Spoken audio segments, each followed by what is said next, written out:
कबीर हर रात ठीक 3 बजे उठ जाता था। पहले उसे लगा ये बस आदत है, लेकिन एक बात अजीब थी। हर रात 3 बजे उसके कमरे का दरवाजा थोड़ा सा खुला होता था। एक रात उसने सोचा, आज नहीं सोऊंगा। घड़ी में 2:59 हुए। कमरे में सन्नाटा। 3 बजे, क्रीक। दरवाजा अपने आप धीरे धीरे खुलने लगा। कबीर का दिल जोर जोर से धड़कने लगा।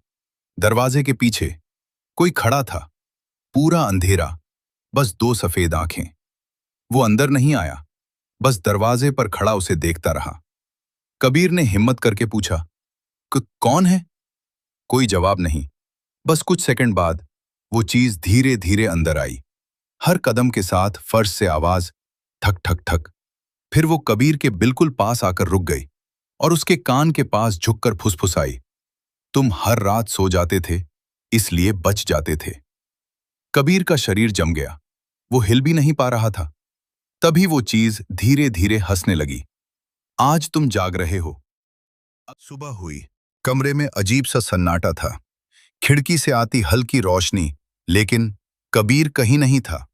बेड बिखरा हुआ था। दरवाजा आधा खुला, जैसे रात में कुछ हुआ हो। और तभी दीवार पर कुछ दिखा। खरोंच के निशान, जैसे किसी ने जल्दबाजी में लिखा हो, "कल रात 3 बजे फिर आऊंगा।" अचानक नजर फर्श पर पड़ी। कबीर का फोन। स्क्रीन टूटी हुई थी, लेकिन चालू था। उसमें एक मिस्ड कॉल, ठीक 3 बजे।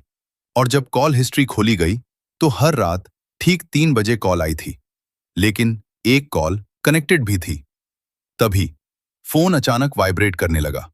स्क्रीन पर लिखा था, "अननोन नंबर कॉलिंग।" और बिना छुए कॉल अपने आप उठ गई। कुछ सेकंड तक सन्नाटा, फिर एक धीमी आवाज, "मैं वापस आ गया।" स्क्रीन फ्लिकर करने लगी और उसमें कुछ दिखा। अंधेरे में कबीर, वो फोन के अंदर था, डरा हुआ, जैसे बाहर आने की कोशिश कर रहा हो। "मुझे बाहर निकालो।" उसका हाथ स्क्रीन पर पड़ा और धीरे धीरे स्क्रीन में दरारें पड़ने लगीं।